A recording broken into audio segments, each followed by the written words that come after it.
अखिल भारतीय ब्राह्मण महासभा के तत्वावधान में आयोजित जो ब्राह्मण महाकुंभ चल रहा है उसमें जो विप्रबंध पधारे हैं, कहाँ से आए हैं और किन उद्देश्यों के साथ ये किया जा रहा है? मैं बस्ती जनपद का जिलाध्यक्ष हूँ अखिल भारतीय ब्राह्मण महासभा का।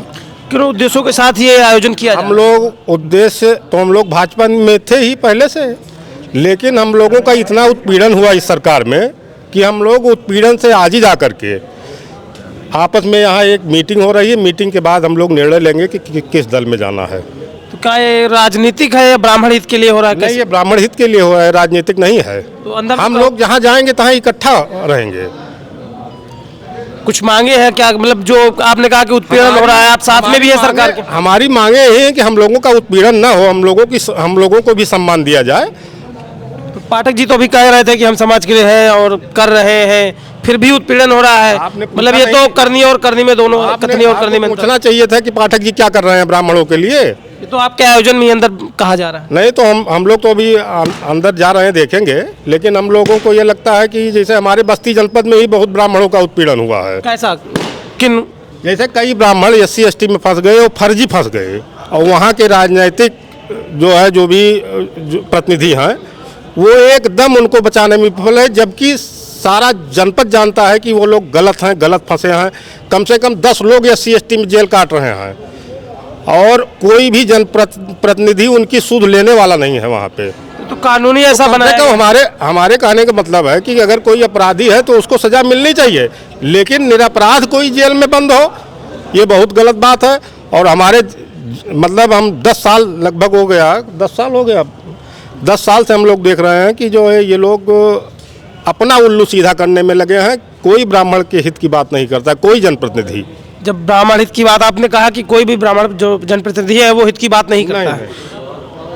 बगल के प्रदेश में राजस्थान में बना दिया गया, ब्राह्मण चेहरा लगा दिया गया। प्रदेश और छत्तीसगढ़ में, मध्य प्रदेश में, सब जगह मतलब कहीं मुख्यमंत्री कहीं उप मुख्यमंत्री बनाया जा रहा है। तो ये क्या है फिर? अब ब्राह्मण चेहरा अगर वहाँ लगा दिया गया है तो अब तो सरकार चलेगी, अब देखा जाएगी कि वहाँ क्या स्थिति होती है।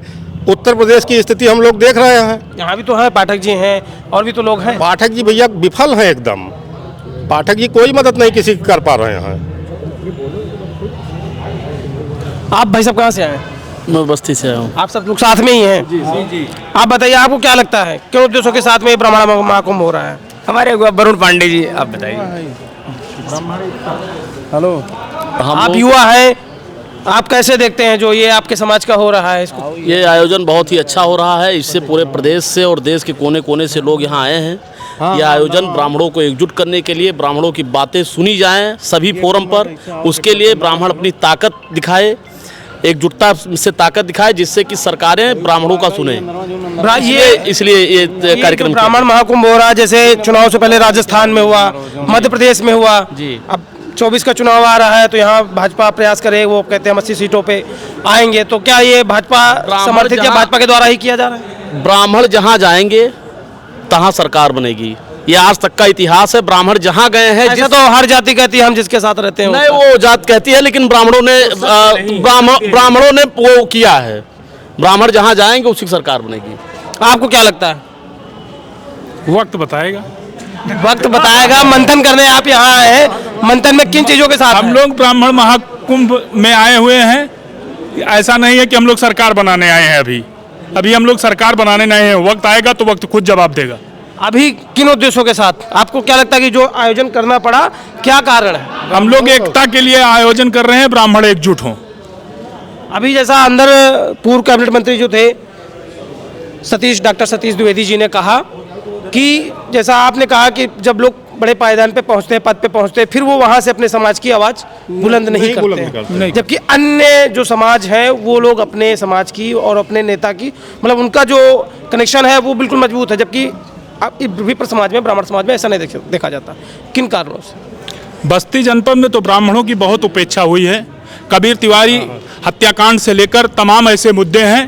कबीर तिवारी गम्मज हत्याकांड में 10 ब्राह्मण वहाँ जेल में हैं, और माननीय सांसद जी, माननीय विधायक जी वहाँ पे CP शुक्ला थे, और किसी ने कोई मदद नहीं। सब, जबकि पूरा जनपद जानता है वहाँ पर कि वो जो है 10 मुलजिम फर्जी हैं, वहाँ पे किसी ने कोई मदद नहीं किया। हमारे कहने का मतलब है जो भी, और ये भी देखिए, ये प्रधान ये जो है मन्ना दुबे कहाँ से प्रधान है? हम बस्ती रेवटा के।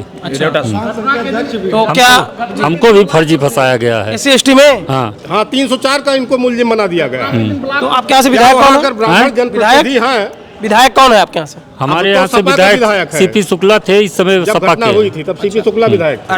तो फिर गारंटी कैसे होगी कि इस ब्राह्मण महाकुंभ से भी जो निकलेंगे वो अपने समाज के हित करेंगे? जब आप कह रहे हैं आप ब्राह्मण हैं, आपके साथ गलत हुआ ऐसा आप कह रहे हैं, और वहाँ प्रतिनिधि भी थे ब्राह्मण ही, फिर भी वे हम तो यही चाह रहे थे कि जांच हो, जो गलत हो उसको सजा मिले। तो ये जो कानून बना केंद्र के द्वारा, इसमें तो जांच के तो बाद ही आदमी ने आरोप कर दिया आपको जेल जाना है।